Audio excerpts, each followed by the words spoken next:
ધોરાજી તાલુકા police સ્ટેશનમાં તારીખ 24/6/2026ના રોજ આત્મહત્યાનું પ્રેરણા આપવી, છેતરપિંડી કરવા તથા ધમકી આપવાનો ગંભીર ગુના નોંધ કરવામાં આવ્યો છે.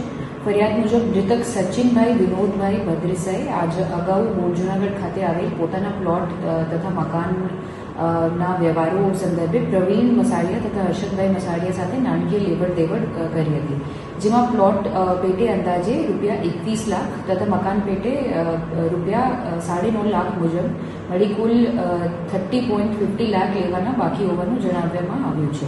ફરિયાદ અનુસાર આરોપીએ પ્રવીણ મસાડિયા અને હર્ષદભાઈ મસાડિયા દ્વારા રકમ પરત ન આપતા તથા અવારનવાર દાન ધમકી આપવાની હતી.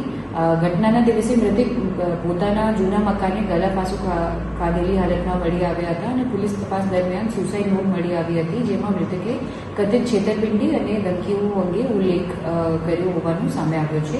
આ આધારે ભારતીય ન્યાય સંહિતાની સંબંધિત કલમો હેઠળ ગુનો દાખલ કરવામાં આવ્યો છે. બંને આરોપીઓની અટક કરવામાં આવી છે. નાણાકીય વ્યવહારો, દસ્તાવેજી પુરાવાઓ, સુસાઇડ નોટ અને અન્ય પુરાવાનો આધાર વધુ તપાસ ચાલુ છે. સાંજ સમાચાર ફેસબુક પેજને લાઇક કરો, વિડીયો શેર કરો અને વધુ વિગતવાર સમાચાર માટે sanssamachar.net વિઝિટ કરો.